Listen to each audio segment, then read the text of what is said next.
Some time ago I made a multi-part instructional series on how to make medieval style arrows using tools that you might have lying around at home, some traditional methods and some modern techniques to make things a little easier and quicker for the beginner. Here I have collated all those videos in the hope that it will tell you pretty much everything you need to know to make your own medieval style arrows. Let's start with making your own shafts. I expect, like most people, you make your own arrows. You probably buy the bits and pieces, hopefully from our website, and you assemble them, the feathers, the nocks and piles and shafts and all that sort of jazz. But to call yourself a real fletcher, you should have had a go at making your own arrow shaft. And for that, you're going to need a shooting board.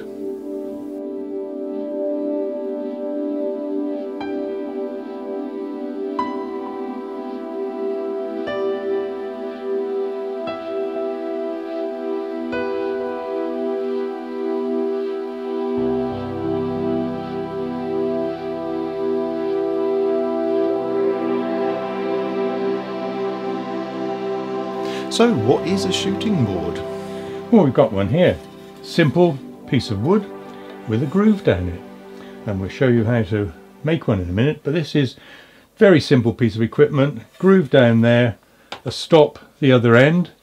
So when you get your embryo shaft, which is a square piece of material, it just nicely fits in the slot. And then with a hand plane, you take the corners off. And you keep taking corners off, turning it until basically there's no corners left. And you've almost got a completed shaft, then a bit of sandpapering and you're done. So a very simple piece of equipment, would have been used in the Middle Ages or goodness knows when. It's just very, very simple, easy to use. This one, like the one we'll show you, is actually made out of two pieces of wood. You probably can't see that, but they are glued together and actually made stronger with some nice wooden dowels all the way down, which is nice. And then this piece of hardwood set in the end as a stop. You can make them as simple or as fancy as you like. And we've actually done a video, those of you who follow us will probably remember we did a video showing you how to make a shaft using one of these, and so many of you have asked how do you make the actual shooting board itself. Well, that's what we thought we would do, and as is customary with our channel, we try and make it as simple as possible with tools that you will have readily lying around at home, because there are cheating ways, shall we say, of being able to make one of these. You could get one piece of wood and use a router, and make the channel down the centre of a piece of wood. How are these made? How are we going to show them how to make one? What have we got? We've got a piece of wood here. Well, it's two pieces actually. Let's see the dimensions of them, because it's not critical, but these are approximately 20 millimeters wide, 2 centimeters by 45 millimeters, 4.5 centimeters. This was actually a piece of wood, one width, that I got from a DIY store, and just cut it down the centre with a saw. Right, so you just cut it nice. Yeah, I mean, but obviously if you can get hold of pieces about that sort of size, then all well and good. Sizes aren't critical at all. And the length of it, let's just check the length, because that's quite important. Depending on what length shaft you want to make, that's about 33.5, getting on to 34 inches. Yeah. So that will be ideal for making your shooting board. So we'll put the pieces together, and we now need to form that groove down there. And a lot of people ask, well, how deep should the groove be? We've had a lot of comments. Yeah, it doesn't need to be very deep. Probably 1/4 inch, 5 millimeters. I think the reason people have been worrying about the depth of the groove, I'm assuming this, people haven't said it, but I'm assuming people think that the depth of the groove will determine the depth of the arrow shaft that you make. That's not necessarily true. It really depends how much wood you continue to take off the squared piece of wood, and also the size of the squared piece of wood that you start with. The groove is simply there to allow enough space so that this stop actually stops the shaft flying off the end of the shooting board. And as I say, if you continue to take wood off, you'll go down as deep as the groove that you've put. Well, this groove isn't very deep. You'll end up with a 9/32 shaft if you keep going. So the shaft really is only, the groove is really only there to hold the shaft, and the stop is there to stop it flying off the end. So don't overly worry about the depth of the groove that you put into it. Okay, so let's move on to showing you how that we're actually going to assemble this shooting board. We've got to form a groove down here, which means chamfering off this edge, this corner. As we said, about a 1/4 inch deep will be fine. So I'll just mark this to about a 1/4 inch. Mark it in 3 places just in case.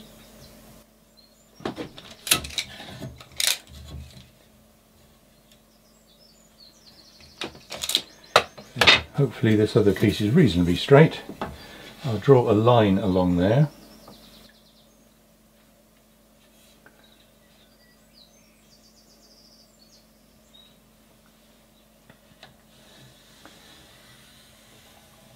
That's a guide for when I'm planing it to make sure we don't go too deep. And then I've got to do the same on the top.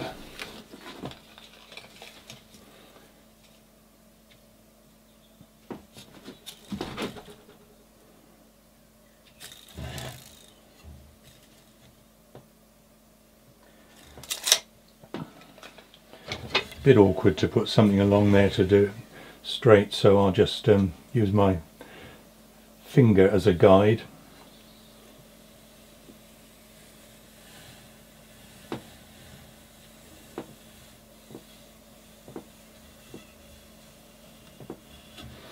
Hopefully that's good enough. So we'll do the other piece in a minute. Got to do both sides obviously. So I'll now clamp that in here. It's not an ideal piece of equipment perhaps, but most people are likely to have one of these, which are a useful, definitely a useful bit of kit. So what I'm going to do now is chamfer that off, take that corner off. If I can find a small, okay, just a small plane. Start one end, keep even pressure on if you can, right the way through.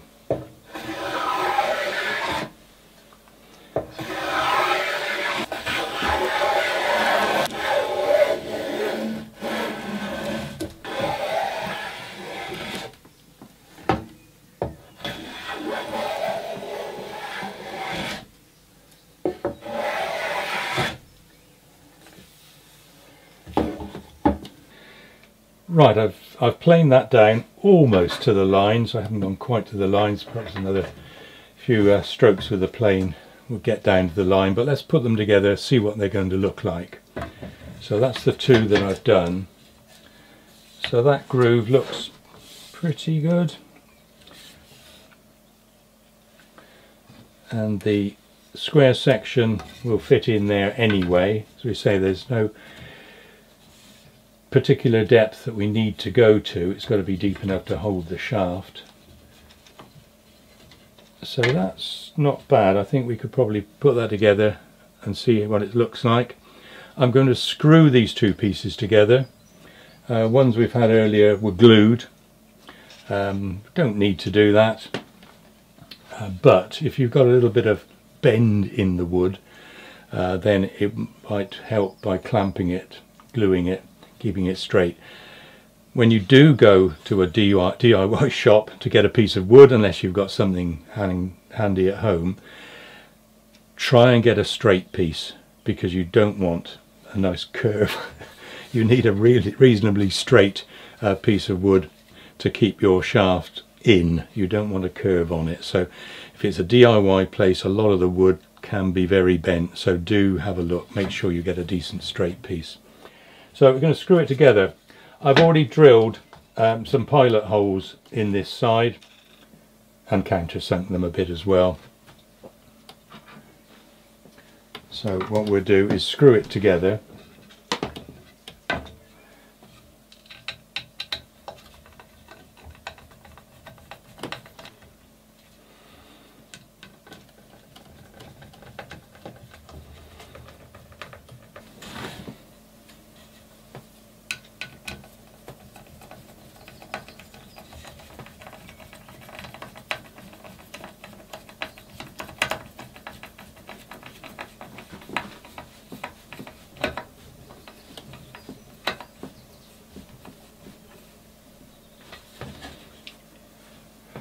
had.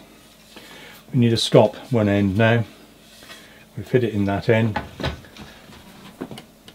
Again, I've already selected a piece of wood to do that, just a little, it's not scrap of lemon wood actually, but again, anything will do. Go on the end as a stop, just fits on the end there, drilled out ready, and that stops the shaft then going off the end of the board.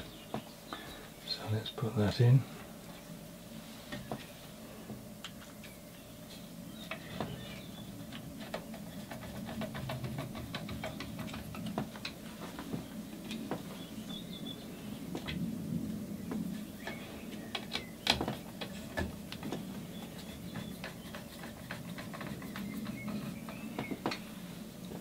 So that's it. So that's our shooting board.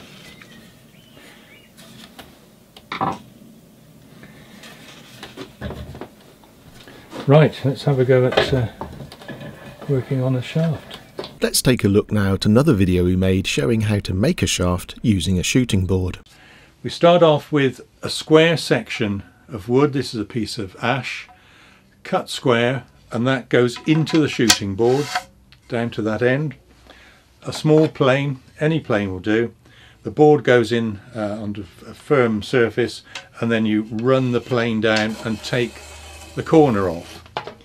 You then turn it round and take the next corner off, and so on until you've changed what was a 4-sided piece into an 8-sided piece.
And you keep going, you keep turning until you've taken all the corners off, and you end up with something like that, which has still got a lot of flats on it, but it's much closer to a round shaft. Eventually it's going to end up like this, which is a Tudor type arrow that is actually made using this method. Once you've got it to that sort of shape with all those edges taken off, then a couple of pieces of wood, again with grooves in, sandpaper, shaft in between the two pieces, rub it up and down a few times,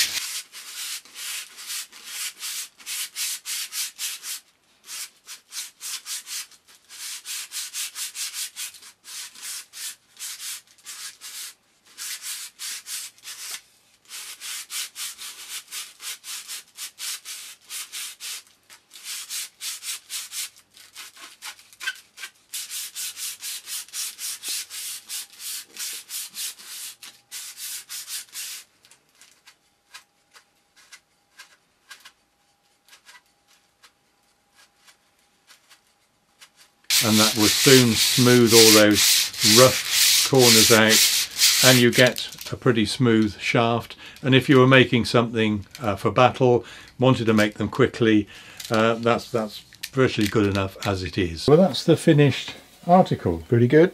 The shooting board, say made from just cheap pine. Yeah. Make sure you select a couple of pieces that are reasonably straight. It's not perfect. Well, it's actually looking down, that's not too bad. Pretty straight. In fact, one of these pieces was not that straight when I started. I had to clamp it in the Black & Decker with a couple of bits of wood and ease it back and leave it for a few hours. So you can straighten it if it's not perfectly straight. But by the time you take it out of the store and have it at home or in your workshop, various changes in humidity and temperature, I think, can move. But anyway, so that's not bad. Yeah, I think most people can make one of those. Yeah, and we hope that you do. Costs next to nothing to make. Yeah. If you've got some scrap bits of wood, I was going to say, I think people will find you've got bits of wood lying around that will do that. Plainer groove down. Yeah. So depth is not critical. That's about 1/4 of an inch. A stop at the end.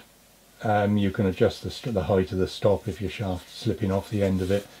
But bearing in mind, we're talking about medieval arrows here, so that we're making shafts of a relatively large diameter. We aren't talking about target type arrows.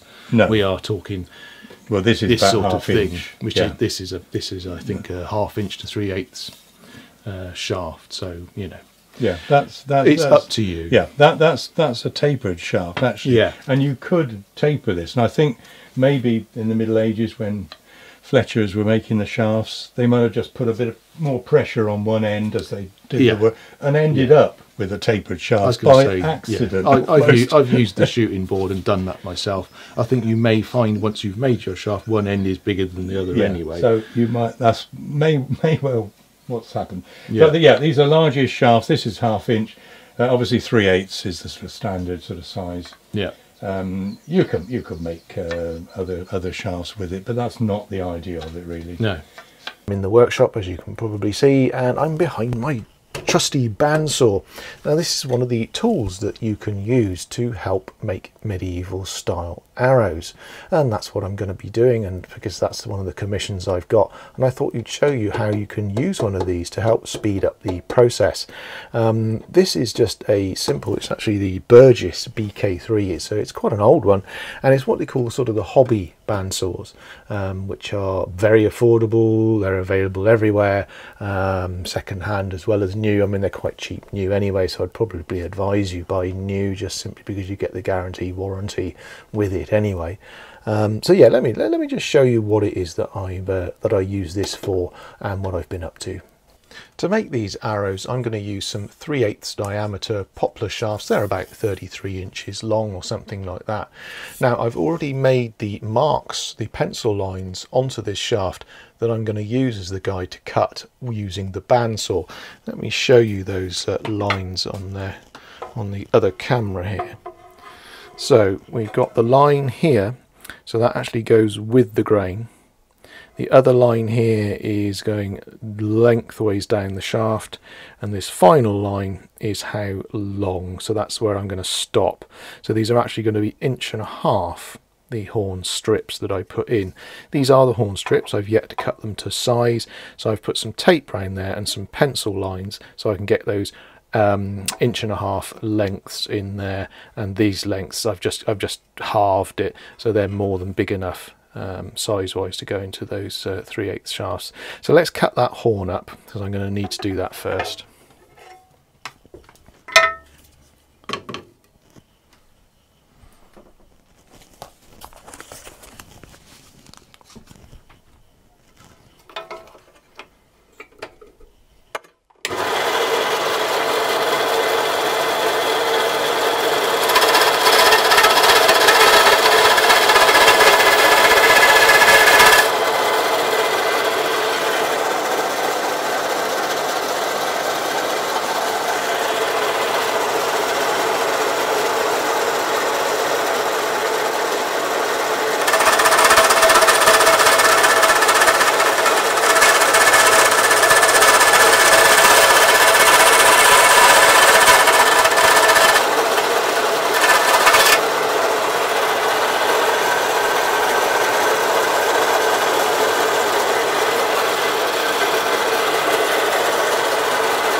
Okay, so if I unwrap these, If I can get the tape off. Oh, there we are. So there we are, that should give us 3 strips. There we are. So let's cut the shaft now and fit this in.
See if that goes in. If not, I've got to take a bit more off. Yeah, it's a bit hard at the moment to go in, so let's take a bit more off.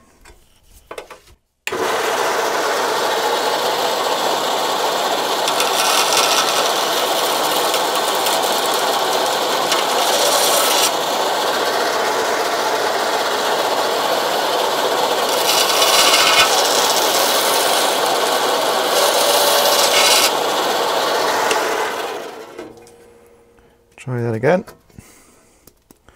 Yeah, still not quite going in. It's a bit tight down the bottom here. Let's take a bit out there.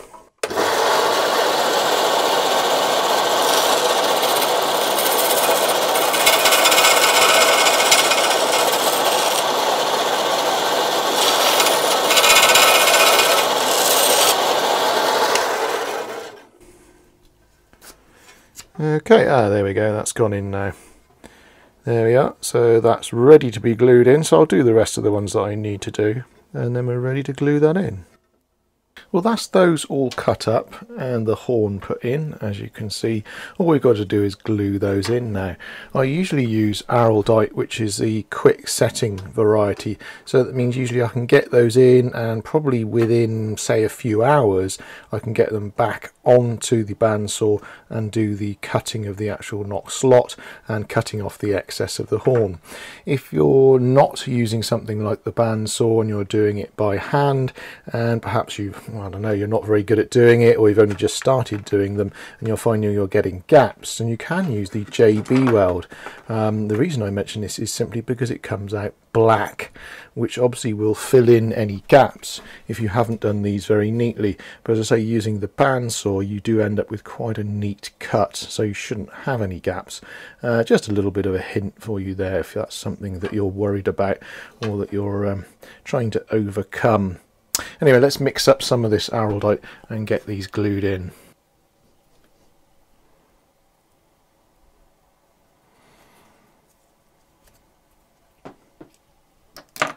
Right, we got some of that in there. Let's stir this up. Don't forget, you've got to stir this quite well before you use it. I don't know what stuff that you use at home, what glue that you're using. I know, not being able to get out necessarily to places that sell this, you might just have to use whatever it is you've got to hand. I am running out of Araldite. That's about all I've got left, probably, I don't know, a quarter of a tube or something like that. So yeah, I'm going to be a bit stuck. I may have to try and order it. It's not something that Tesco's seem to sell, in my local Tesco's anyway. I live a bit out in the sticks, so getting to a store, large enough store at the moment that carries this sort of thing is going to be difficult, and I'm trying not to go out as much as I possibly can. I don't know how you guys are doing.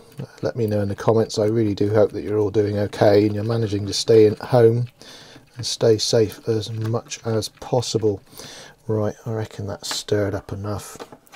So here we are. So we've got our shaft there with the horn in. So carefully take that out and actually put it down the way that it went in, because when you're cutting this slot, hopefully you'll have done it so that it matches the size and shape of the piece of horn as well as you possibly can, so that you try and actually slot it back in the way that you actually originally cut the groove. Otherwise you may find if you put it in there, say that way round, it might be slightly thicker that end than that end, just because of the way that these are sawn. So it's always worth remembering. I tend to use a stick that's fairly thin so that I can actually get into the groove of the slot there and get some glue in. Make sure it goes right down to the bottom, so the full length of the slot there. Get rid of any excess. You don't need too much glue. We're going to be clamping this together anyway. I then tend to put a bit of glue actually onto the top end, because when you actually slot the horn down in, you'll find that it's removing quite a lot of the glue as you've pushed that down. If you see what I mean, it's actually going to push away a lot of the glue as it travels down. So the top here, there may not be as much glue at the top, so putting a dob on there will mean that that at least gets rid of that problem. Make sure that's pushed in quite well. I'm using the stick just to save getting glue all over my fingers. You can use your hand or some gloves maybe, but you might want to save the gloves for going to the shops at the moment. I can't believe I'd ever start saying things like that. Anyway, there we are. So I've got rid of some of the excess, so that's on there. I'm going to do that to the rest of them, and then I'll show you putting that into the clamp so those can set. Right, that's all of them glued up, as you can see. Big gluey mess. Now we've got to clamp them together. Now, fortunately, on the end of this bench, I have actually got this vise here, this woodworking type one. So I'm going to get all these pointing the right direction, hopefully, and then slot them into here. It's not very easy this on your own. You could do with another hand doing this if you're trying to do this many at once. There you go. And get those at least they're centrally on, so you're clamping the full length of the horn if possible. Okay, tighten that up a bit. So I've got them all the right way around. Just double check. That one's not quite right. Turn that one round a bit. No, that one's not going in. Hold on. Oh yeah, well, yeah, no, yeah, no. Ah, there we go. I make it look easy and professional at all times. There we are, lovely. Let's turn that round so you can see. So there you are. As you can see, they're all in there, all facing the correct way round. Obviously you want to check that, others you'll find they all come out all skew with.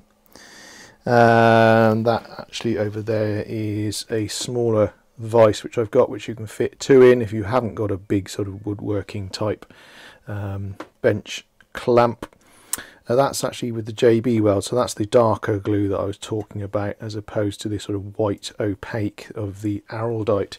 So I say if you haven't got that sort of size, then maybe you've got one like this, which again you can fit two in like I did in the smaller one over there.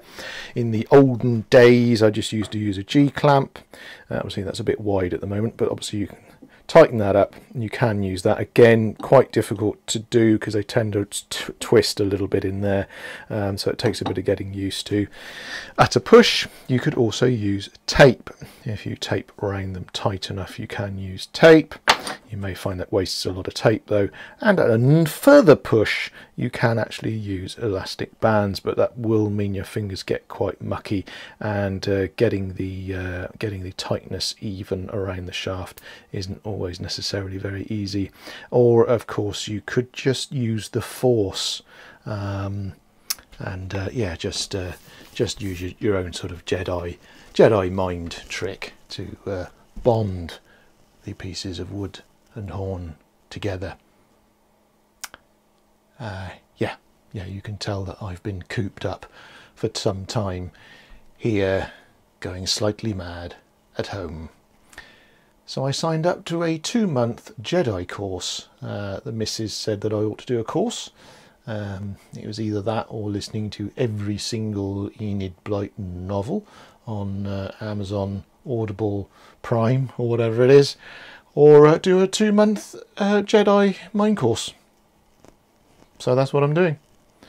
Anyway, join me tomorrow when those have been glued and we can do the next stage. So last time we had glued in our horn strips into our shafts, so we now need to take them out of the bench vise and see whether they've glued. So yeah, there they are. That's where we left them yesterday. So let's undo that and see how we get on. If I'm doing this with one hand, they should all crash to the floor. And no, they don't, because they're all stuck there. Let's give them a good yank. Whee! There we go. Excellent. Right, they've all glued up, as you can see. They're all dry. Now those are the ones that I did with the araldite. I was mentioning, if you have watched the other video, that the araldite is a sort of an opaque glue. And I've actually got these ones here that I did with the JB Weld, which is comes out sort of black when it dries. So we'll get these onto the bandsaw now, and we'll cut our slot into the end there, and we'll cut some of the rough off here, the edges. And in fact, these are so small, the excess that's coming out of here, I probably don't need to use a saw. I'll probably just use a file. Actually, I'll get these into the vise here and just use a rasp and get rid of some of that excess. Let's tighten this up into here. So all I'm doing is leaving the horn proud there, so I can use a rasp if I can find one. There we are. And I'm just going to go along with the actual direction of the arrow. Try not to go across, you may find you snap it off. So we're actually going along the length there.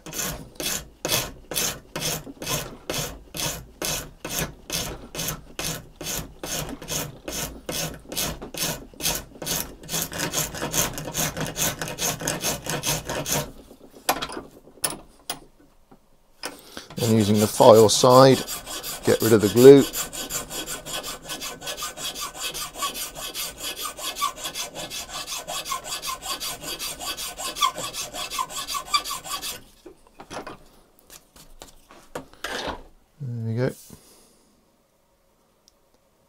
Okay, so we got that nice and smooth, rounded off, and we got rid of the excess glue.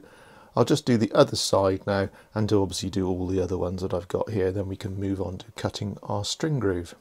Okay, I know I look like a slightly weird Princess Leia, but on to the next stage. Help me, Obi-Wan. You're our only hope.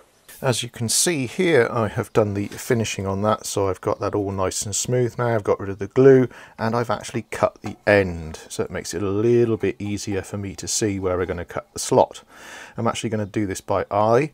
I'm going to go down probably about a centimetre, no more than that, and I've got a string ready, so I can actually test how much of this I need to take off to get it to actually fit the string. So I can actually test the groove that I'm making as I go.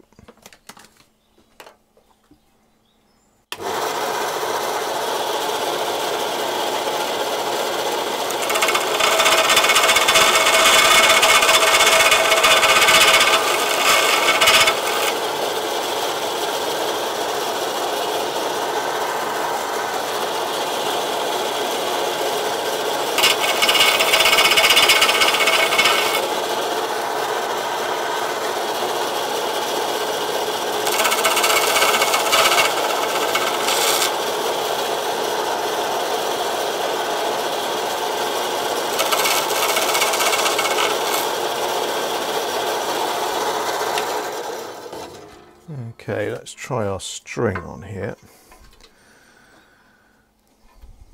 Okay, so that is just about starting to fit on the string. Any more than that, it's going to be too loose, because I'm actually obviously going to be finishing this with a bit of sandpaper and what have you to get rid of those rough edges. So I don't want this to slip on too easily at this stage. Okay, so let's go and shape this up now and get that looking a bit nicer, and as I say, round it off and get rid of those corners. Now to get rid of this here, the actual trough where the string is sitting here, the knock groove that we've made, obviously the string is going to be sitting right on those sharp corners. So I'm going to need to find a rasp, which is actually a rat tail rasp. Here we are. That's the rat tail rasp. It's just a very, very coarse, small round file essentially. In fact, there is a round file. So I can do some finishing off work with that one. That might be too large. So we're going to start with this one and see how we do. I'm just going to lay that on there. I'm just using the vice here to help me hold it. I'm not actually clamping it in. I'm just holding it on there. I'm going carefully down the edge with that rasp. Just taking a little bit of that edge off, as you can see there. Sorry if I can get that in the right place for you. There we are. So I've just taken that corner out. So obviously I'll do the other side the same.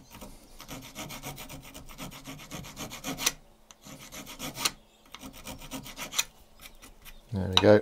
And then use a little bit of sandpaper and drop the shaft on the floor, because that's the way we roll.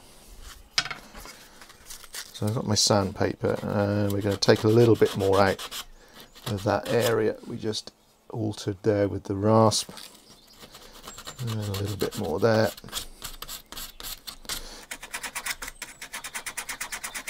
There we are. So that's cleaned out that a bit better. So now I need to round these corners off, which I shall do with the file here.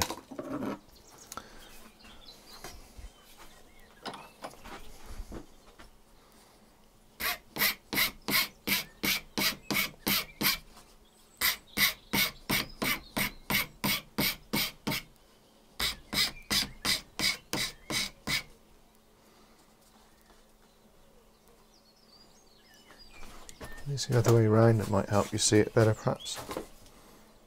There we are.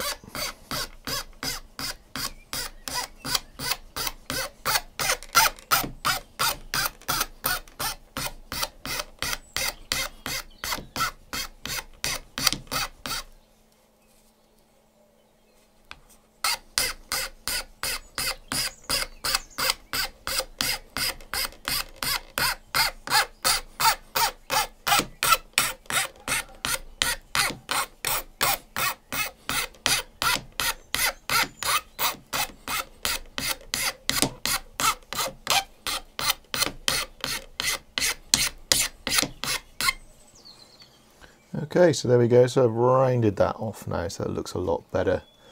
I'll do a little bit more sanding on that to get rid of any more of those marks.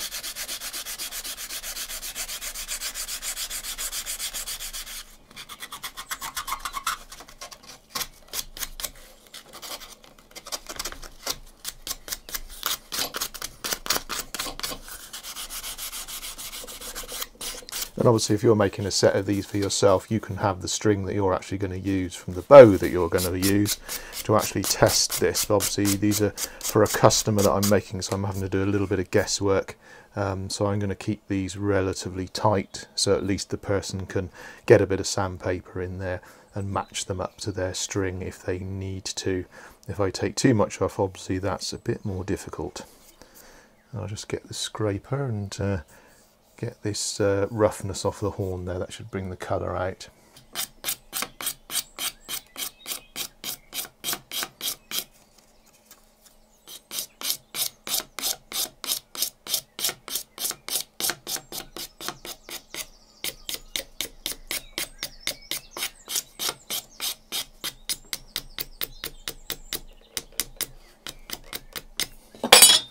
There we are.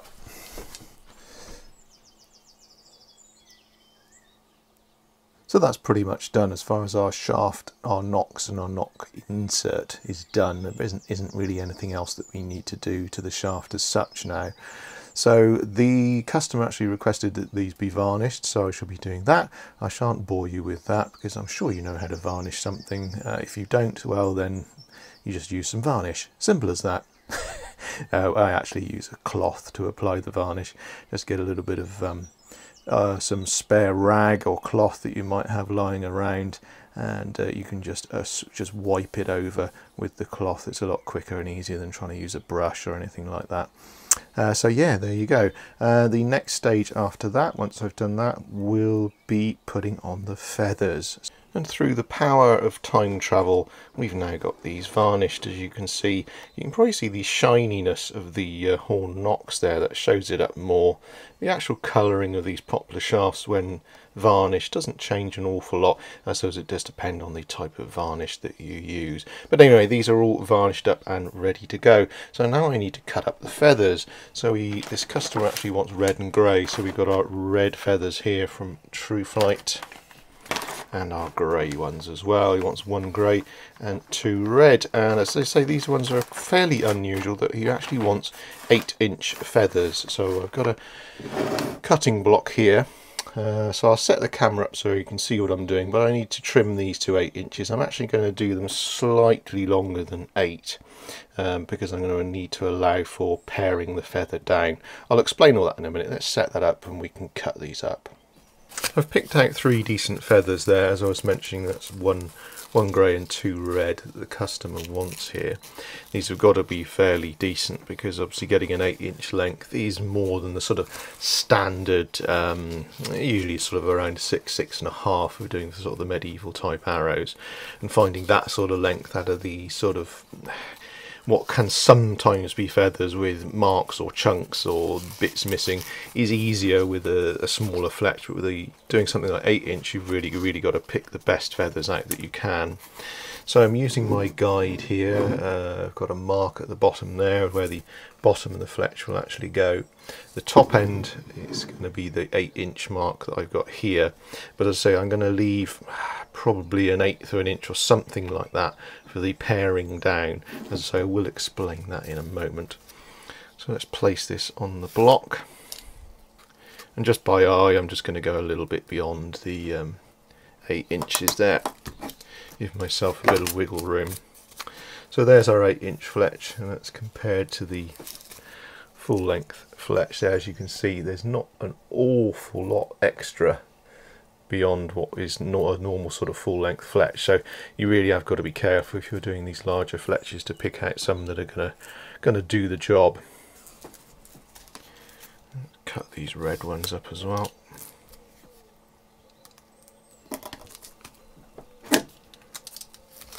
These are a pre-ground, pre-cut and ground feather. Obviously you could make your own from natural feathers you found yourself, in which case you can probably do any sort of length or design. But anyway, there we are, those are all done. Right, now it's a case of gluing these onto the shaft, which I'm going to do, and there's only one way really to do that with such big feathers, and that's a big jig. Et voila! Here is the big jig. We have done a video on it, which I can put on the cards just up there, and I'll try and remember to put it in the description box below if you want more details on it. But to summarise, essentially it's a large version, hence the name, of a standard jig. This is the standard jig that most people are probably used to using in the archery world. This is a 6-inch jig, so the clamp is 6 inches long, but due to the nature of arrows and where the nock sits, even this won't actually fletch on a 6-inch fletch. You're probably looking at about 5 to 5.5 maximum. This particular one, the big jig, will do around 9-inch. In fact, if I get my measuring tape out, yeah, this will do about a 9-inch fletch, this particular one, which is obviously going to be fine for the 8-inch feathers that we are using.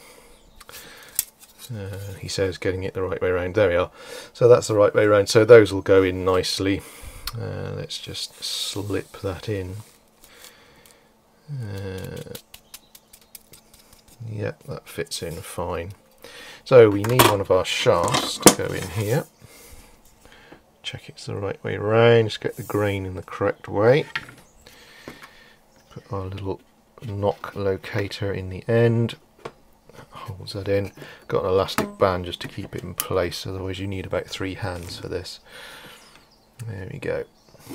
Okay, So let's just check where this feather's going to sit, because obviously I want the fletch to be approximately at the bottom of the horn here. So let's just see whether that's going to be in the right place. I don't know whether you can see that on the camera there. That actually is sitting a bit too close to the horn, so I'm going to need to move that feather along. And obviously what I need to do, and again you may or may not be able to see on here, I've got pencil marks on here so I can get this feather in the same place each time.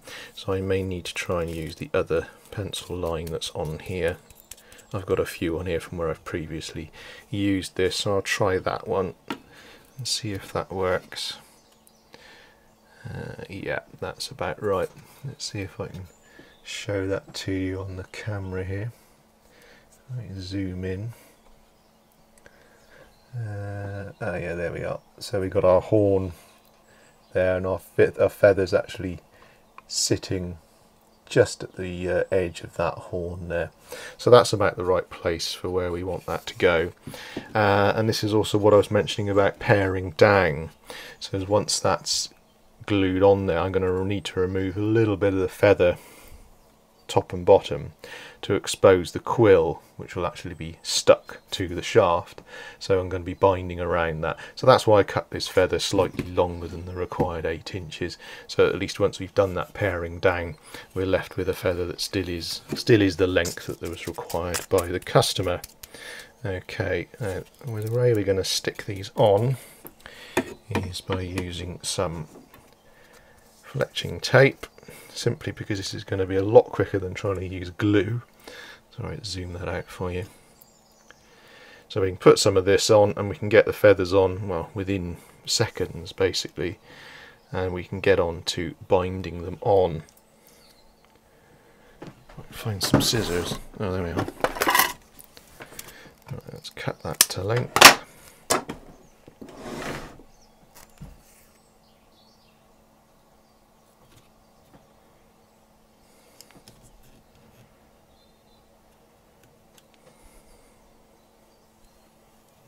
Okay, that's tapes on. Now the awkward bit, trying to blooming peel it off. First time. Oh yeah. Let's get that in. Make sure it's in the correct position. Sorry, I should probably show you the other end there. Got a little indicator there, so I can see that I've got this in the correct position. Stick that on. Firmly press it down, and then when we take that off, hopefully that's stuck. Yay, and it is. There we are, so we can just turn it round, next position, get on the next feathers. I shan't bore you with that, I'm sure you can imagine how that will be, and I'll see you in a minute. Okay, all 3 are on. We've got our grey and our 2 reds. Now we're going to do that paring down that I was talking about. So that means removing these little areas here. So I'll try and do this on camera for you.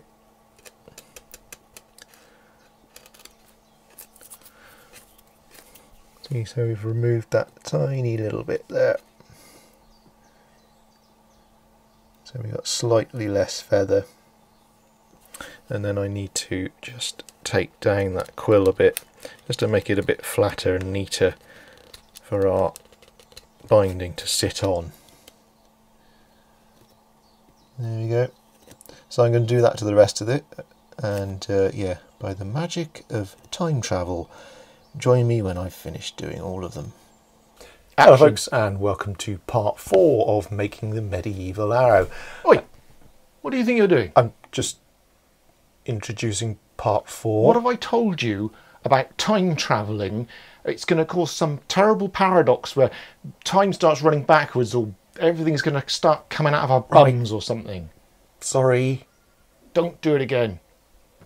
3, 2, 1, and you're back in the room. There we are, so that's those done. So that's the top there, as you can see, all pared down, and the bottom is the same. Now it's time to do some cutting. We've actually got to cut these feathers to shape, so let's do that now. Not that I'd recommend it, but if you do have a perfectly steady hand, a very good eye, an extremely sharp pair of scissors, you could just cut these as they are. But most of us aren't like that. Most of us are cack-handed and have got crappy scissors that are covered in whatever these are covered in. Anyway, so I would use some masking tape, this type here, the sort of stuff that you use in decorating. So this is actually the inch wide stuff, so we're going to lay that on there. The reason I'm using inch wide is because at the top end here, the knock end, I tend to start around about an inch, just under, so I'll actually be cutting just under the height of this, and then obviously going down to basically nothing at the bottom here. So I need to put tape around all three of these. I'm sure you guys at home have got other methods of doing this, and I'm sure some of you probably do just cut them as they are without putting any tape on. But putting the tape on, A, it gives you a guide. I don't draw on it anymore, but you can obviously draw a line on here, which you can't do on the feather itself. Well, I suppose you could use pen, but then you'd end up with pen marks all over it. So you could use a pencil now and actually draw, get a ruler, put this on the side of your bench so you're supporting the feather, and actually draw a line for you to follow, particularly if you've never done this before. The other thing that the tape does is actually keeps the fletch together rather than the quills all the spines of the feather actually sort of separating as you're trying to cut. You end up with a staggered or uneven cut. So that's the tape all done on there, and I'll try and rearrange the camera in a position so that you can actually see me cutting this. So I tend to hold it this way round, so say I'm starting at well, what is now technically the bottom because it's at the bottom, but it's actually the top because it's the knock end, and yeah, that's probably just getting overly complicated. So yeah, I'm going to cut here just below the height of the tape, and then by eye, so by the time I've got to the middle there, I should be down the middle of the height, if you see what I mean. So I'm not at quite the top, and I'm not quite where the shaft is, so I'm about halfway when I'm halfway. Does that make sense? So I'll carry on cutting. So I'll carry on cutting at that same angle. So I'm basically doing a straight cut. I'm not trying to do anything fancy shape wise. So that's the shape that you end up with there. So let's do the others.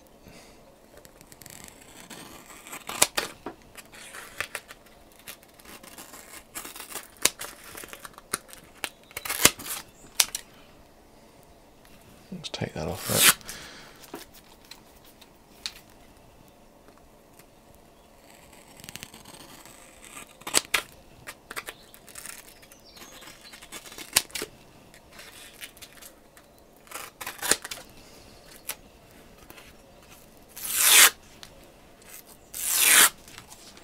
There we go.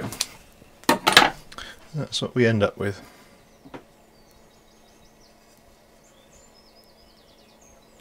Now for the annoying and boring bit, binding. Okay, I'm using some linen binding thread here, which is the ecru colour, which is a sort of natural brown. As I say, this is a linen. It's quite thick, so that actually it's going to provide some protection and also some longevity to these arrows, rather than using something like the silk, which can easily break.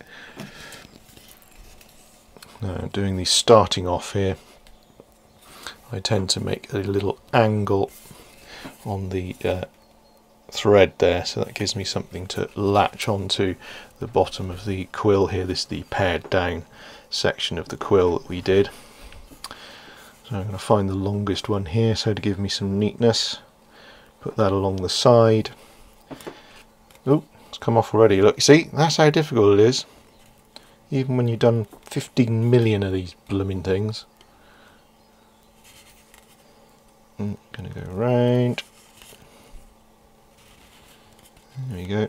Actually, I'm going to start that again. I didn't like that. There was a bit of fraying on the string. So start that again. There we go. Right. So I've caught that round on that little bit that I put up the side there. Can you see that? So that's actually got some tightness in it now, and I'm pulling relatively tight, so I spin with one hand and hold the string with the other so I can actually wrap that around. So that's that pared down bit of the feather covered now. So that end is nicely secured, and obviously the other end will be doing the same. So we've got both ends tightly bound on, and now comes the bit where we're actually going up the fletch. Because of the style that I'm doing these videos, they're quite quick to keep everybody hopefully entertained during the whole having to stay at home thing. Can't say the word. This might not be the most elegant way of filming it. I have done other videos on binding which I hope I've spent much more time in production wise, angle wise, and showing how I do it. So I'll put some of those up on the cards and in the description box below. So if you want to see some more detailed on how to do binding, then please do follow those. This is probably going to be a little bit quick and dirty, I believe they call these videos, which my mum thought was a very funny name for them. Hello, Mum. So yeah, there we go. So let's get this bound on.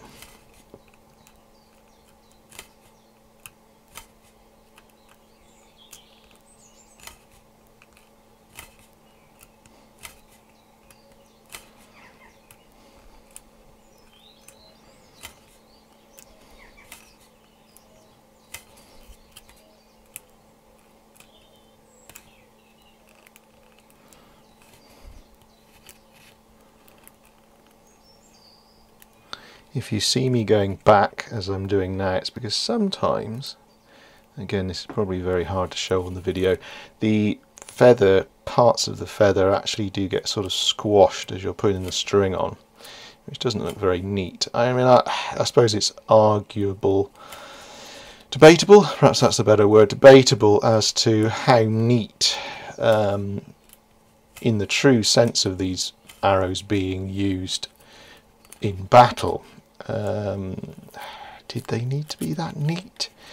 Probably not. They just need to be kept on. I mean, the reason that we do the binding of these sorts of things is so that they actually stay on, because people didn't really have waterproof glues. So I mean, you tell me, what do you think, guys? Did they need to be that neat? I mean, the reason that we make arrows so neat as far as the binding goes is because of the examples that we have, which are, well, Tudor, which are really from things like the Mary Rose, which did have immaculately made, incredibly neatly bound, silk bound on fletchings. So that's sort of really where contemporary copies, if you like, are being based on, are those sorts of arrows. So I don't know in battle, would it have mattered if they were all equally and evenly spaced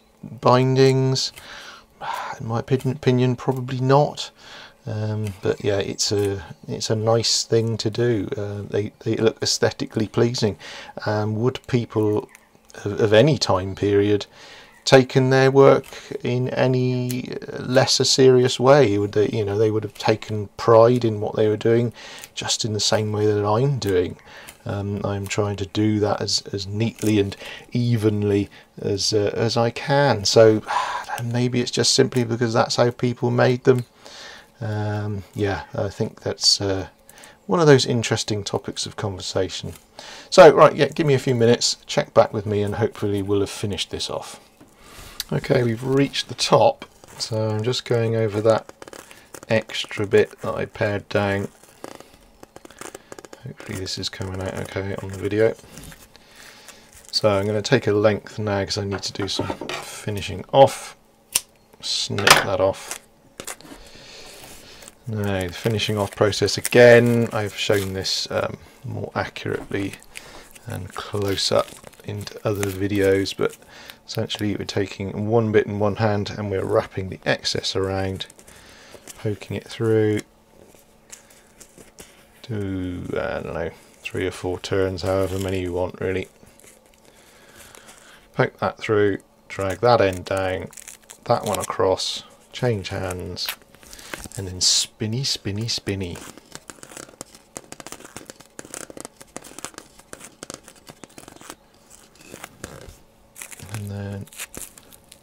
finger on there and hopefully just pull that through, and that loop should tighten round.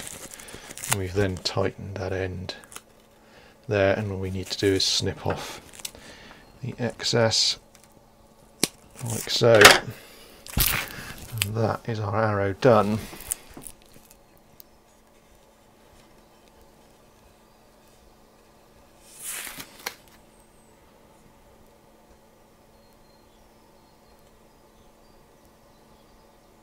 Binding seems to be the process that people have the most problem with, so let's take a look at this other video that I made with nice close-up footage.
Hello folks, and welcome to another Richard Head Longbows video. I don't know why I said that so seriously. It shouldn't be serious. They're easy. These are quick tips, and this will be quick, hopefully, and a tip. And interestingly, that is what we're looking at. We're looking at tips, or more to the point, arrowheads. These are medieval style hand-forged arrowheads to go onto these medieval style arrows. This is a poplar shaft, bob-tailed or tapered, so it's thinner at one end than it is at the other. This particular one's got 1/2 inch, so the meat end, the bit where we're going to attach the head to, is 1/2 inch. These have then got goose fletchings on, bound on with linen, cow horn insert nocks. I don't know whether you can see that there if I hold it a bit closer to the camera. Anyway, there you go, you get the general idea of what we're making. Now there's a few methods to fit these. You're probably thinking, but you've already done a video on fitting piles. Well, these aren't piles, they aren't as consistent as piles. The videos that we've done before shows fitting the modern brass piles, which are, well, they're machine made, so they should be even in depth. The inside is clean, is perfectly cylindrical inside, and so therefore they're relatively easy to fit, and you can use a tool to reduce the diameter of the shaft to be able to fit those piles to it. With these, and I'm sure Hector will hate me for saying it, aren't all exactly the same. Now this is a problem that I'm sure he will attest to, where people often ask for them to be exactly the same or the same weight and don't appreciate that these are, well, bashed out of a bit of metal with a hammer. I know that oversimplifies what he does, but that's what they are, and they're pretty amazing considering, but they aren't exactly the same on the inside. So we need to do a lot of handwork. In fact, let's face it, the majority of fitting these to these is going to have to be done by hand to take account for those differences. Each one that you fit is going to be slightly different to the next one that you fit. If you're making, say in this case, 6, so I've got 6 arrows and 6 heads, they're all going to fit ever so slightly differently. The main thing that will be fairly similar is fairly similar is the outside diameter of the head. That will fit approximately the same, but the inside, the shape of the inside can vary slightly, so that's what we're going to need to take account of. The first thing you're going to need to do is cut the shaft to the length. Now if you're making a set of arrows, you'll probably want them all to be the same, so bear in mind the socket length. The depth of the socket will vary, particularly on the inside. The overall length of the arrowheads may look the same, but the socket may vary. Take something small, put it down inside, and measure it against your arrow. Now you'll need to do this with the rest of the arrows that you're doing, so it's probably best to assign, if you like, an arrowhead to an arrow, put it to one side, so you've got all of them with the heads that you're going to fit onto the arrow already. Measure them up, put the line onto the shaft, then compare it against the other shafts that you've got. So those are the lengths that you're going to end up with if you fit the pile to where you've marked it to. So you may need to alter them so that they're all the same. So we've got our line, we can then draw that line around the arrow, so we end up with a circle around the arrow. Now the first method really is the simplest and probably is the way that would have been used and is pretty quick. You can then score around that line with a knife like I'm showing you here. Be careful not to go too deep. This is going to provide the shoulder for which the arrowhead is going to butt up against. You then simply remove the rest of the wood from where that shoulder is, as I'm showing you here, into a cone shape, much as you may have sharpened a pencil when you were at school if you were allowed a knife. Now you're probably not going to take too much off at the beginning because you don't want to overdo it. You can then apply the arrowhead to that cone to see how far you've got. So start small, start with small amounts, start slowly. Don't take off too much wood, otherwise you'll end up with it just wobbling around. You'll see marks appear on the upper portions of what's protruding out of that cone, i.e. the bits that are touching the inside. So if you give it a good go with that, wobble it around onto the cone, you'll actually leave black marks where you can remove, which is a handy guide. So you can remove those marks, apply it back on again. So once you've taken enough off there, and the arrowhead is actually fitting flush onto that shoulder that you've made, the next thing you need to do is eye down the arrow and check that it's on straight. Again, if it's not, wiggle the arrow slightly and you will find the inside of the arrowhead, it does leave black marks where it's touching the wood.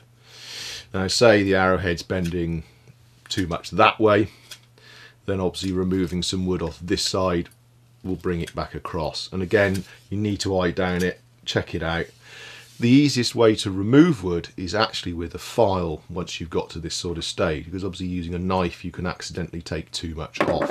And that's really the second method that I was going to show you, which is using a file. So we do the same score line that we do with the knife and do a little bit of removal with a knife, and then do the rest of it with a rasp and a file.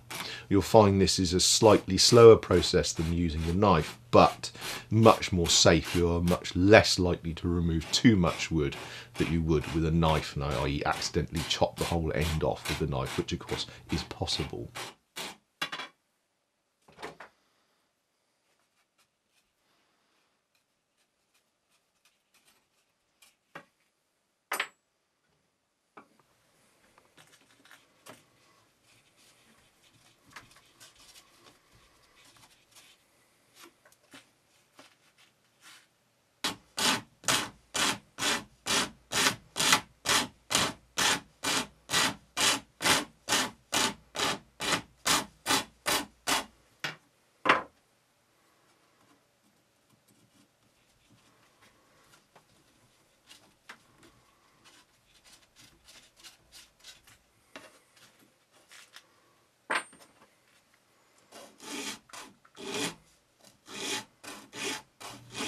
The third and final method that I'm going to show you is to use a bandsaw.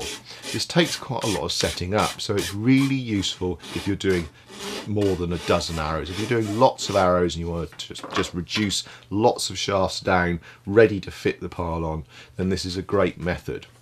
What it does help you with is getting a neat shoulder onto the arrow and reduces the end of the shaft evenly. Now you need to set your stop up onto the bandsaw. I use a hobby type bandsaw which I can fit onto my workbench, and it's easier to work at than a large bandsaw. It's a much finer blade and it's, well, a lot easier, and obviously you don't risk taking quite so much wood off. So you set your bar up, so you set the correct depth that you want to take off at the sides here, and also set a stop at one end. So you set that stop so that the arrow doesn't go any further than the mark that you've made on your arrow. Then it's a simple case of, as you can see on the video here, of pushing the arrow in, taking it back out, turning it a little bit, pushing it in, taking it out a little again. Anyway, yeah, you get the idea. So eventually you've gone all the way round, as I say, and that does leave a rather neat shoulder onto the arrow shaft there. And then the rest of the method is like I've shown you before, but again, that's only really any use if you're doing lots of arrows, because the setup is quite time consuming. Again, a couple of things to note: clean out the inside of the pile, or the arrowhead I should say, before you start doing any work, because you'll probably find there's well, there's some nasty stuff in there that might stop it gluing on quite so easily.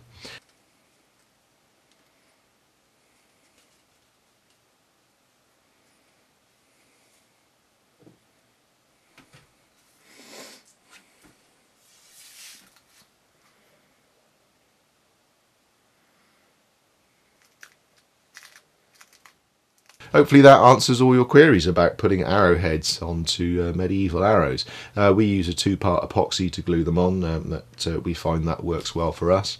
Well, if you've managed to watch all those, you'll know that we were binding, and well, that's what I've done. The rest of them are just over my shoulder there, so that's all 20 completed. All the binding done, all the feathers on, a little daub of glue on the binding just to stop them coming unravelled, and well, yeah, I'm quite pleased with them, and as you can see from the pictures, they seem to have come out okay. There remains one thing to do, and that is to put on the piles. These arrows are actually being left full length, which is about 33 inches. We're sticking on some parallel bullet shaped steel piles which are 150 grain. I've used the bandsaw here to take down that end, just reduce the diameter to get it slip into the pile, remove the end of the shaft just to get it to fit into the slightly tapered end of the inside of the socket of those piles, glue them on, and then they're all ready to go off to the customer. Well, yeah, just a short one today, really, just to, well, yeah, show you how they came out. Yeah, so if you want the bits and pieces, they're all there. This on the website below, which I'll put in the box. If you just Google Richard Head Longbows, I'm sure you'll find us. Or if you want the laborious task of typing in the URL, it's www.richardheadlongbows.com. So yeah, I hope you've enjoyed this series of videos. If you'd like to leave a like, that would be great. If you'd like to leave a comment, even better. If you'd like to subscribe, I'll love you forever. And there's probably another video up on the screen as well. Take care, and I'll see you again soon.